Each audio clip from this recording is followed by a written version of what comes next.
Hello there, this is Ty the Movie Guy, and I just got back from watching Gladiator II, one of my most anticipated movies of the year. So today we are going to talk about it, and we're going to discuss, is it a worthy sequel to the amazing original back from 2000, or is it just kind of a lame legacy sequel like a lot are? Also, I have a sword. Probably the wrong country and era and everything, but I just thought it was cool for the video and a good thumbnail. So on with the video. Why are you son of a great power? Great responsibility. My brother and a You do this all day. I am Iron Man. Why so serious? Now I am the comeback, the destroyer of worlds. First thing I want to talk about is the action of this film, because it, of course, was a huge aspect of the first film and one of the reasons why I love that movie so much. So I want to talk about, did this legacy sequel live up to the original in the action aspect? And I want to say yes and no. I'd say it's just a little bit less good because, I don't know, it's just, the original is just so classic that it's gonna hard to top. It's just embedded in my mind and everything. It will always be the best action. It's just so personal between the characters and everything. And I think this sequel, it was at most times less personal and I don't know, not as good because it's been done before, but they did also find new ways to do stuff. They added in a fight with monkeys and a fight with a rhino and a big fight. They filled the Colosseum with water and then fought on ships and everything.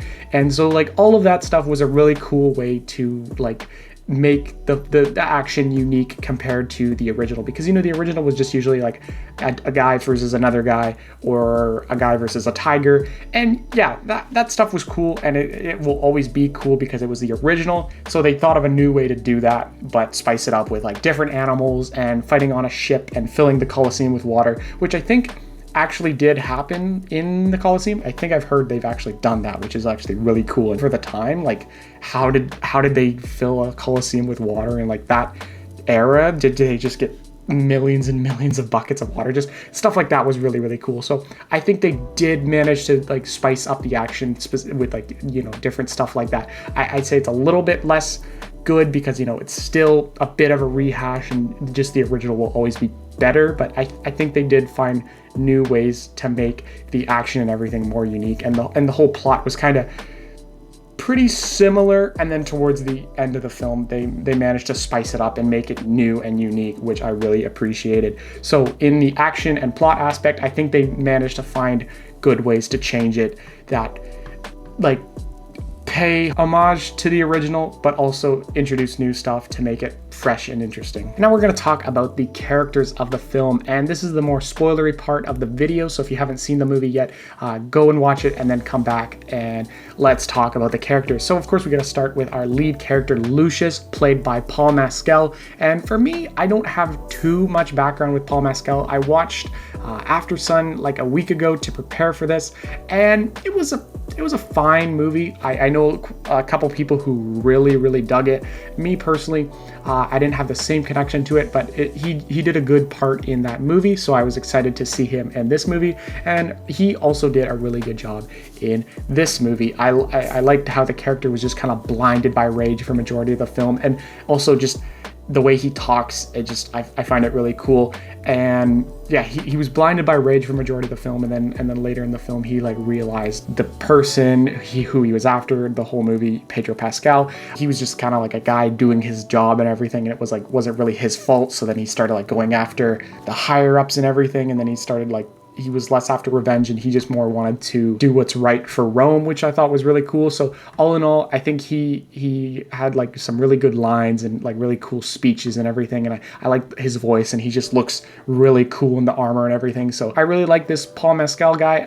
I hope he gets more roles that I like After Sun and the other movies he's done. It's more, I don't know, kind of drama, romancy stuff with deeper meanings and stuff like that. That's fine and dandy, but I want him to do more Gladiator type stuff, like big blockbusters, and I'd love to see him in like Star Wars or Marvel or stuff like that. I see a bright future for this guy. So yeah, this was a pretty good kind of introduction into Paul Mescal's filmography, and I'd like to see more stuff in the future with him.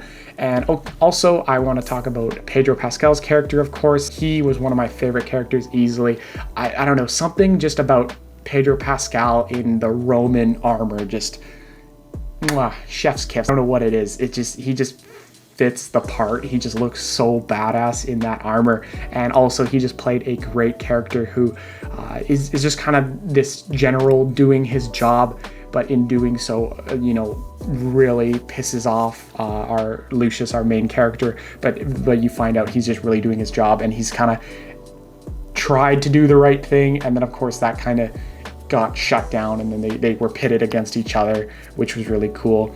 And then of course he unfortunately died. I wasn't, of course I knew he was kind of going to die, but he died like earlier in the movie than I expected, because I thought he was going to be like the big one-on-one. Like I thought this fight here was going to be like the final duel of the film. So then when it happened way earlier in the film, I'm like, oh, that's weird. Like, who's Lucius gonna fight now? Like that was the guy. Like, he's not gonna fight the emperors. Those guys are like total pussies. And then they did something else with like Denzel Washington's character and whatever. And I thought that was also a really cool way to do things. And then speaking of Denzel's character, he did a really great job. He was just, really fun to be around. And he's just kind of this conniving guy who's always like out trying to do what's best for himself. And he's just kind of the puppet master, pulling the strings with like the emperors and everything, and like telling the one to kill the other and then killing the other one. And in doing so, he becomes the leader. And like everything from the start, he was just in the background, like tinkering and trying to get on top. And then of course he gets on top at the end, of course. So I thought that was a really cool kind of subversion of expectations. Like I kind of expected it to be more simple, where Pedro Pascal was going to be the big goon for the emperors, but turns out he went against the emperors, got killed, and then Denzel, like he was like toying with the emperors and like persuading them and stuff like that. So I thought that was like, I totally wasn't expecting that to happen, but I thought it was like a really cool way to do things. Like I more expected Denzel to be like Lucius's mentor all going through the film, but no, he just became more and more evil, and we like got to see his true intentions, which I thought was really, really cool and totally subverted my expectations. And I also want to quickly mention the two Emperor brothers. They didn't do too much for me. They were pretty goofy, trying to like put a monkey in charge and stuff like that, but I think it was kind of intentional. Like that's like I'm okay with it, like seeing the bigger picture. Like I got really worried that they were gonna be like the big bad for the whole film, and I was just like, they really don't fit that part. Like they're not good enough for a role like that. But then seeing like Denzel, like he's really the man behind it all, made it a lot more better than just these boring emperors and whatever. Like yeah, they're kind of funny, and they're, like you love to hate them. Like they got like no redeeming qualities. They're just like these douchey brothers who just want to see battle and everything. And then so seeing them get defeated and seeing them not actually be like the main antagonists is definitely what I wanted out of this film. So I'm glad they delivered in that aspect. And one last thing, there was like a big reveal into the end of the film, of course, that Maximus was Lucius's father, and that was obviously like supposed to be like a big reveal, like, oh my god, that's his dad. But like it didn't really do anything for me. I feel like it was supposed to do a lot more than my reaction to it. It was just like, oh, okay. I don't know. I don't know what it is about it. It's cool that the lead is the dad of our new lead, but also it didn't really do anything for me. I'm just like, oh, okay,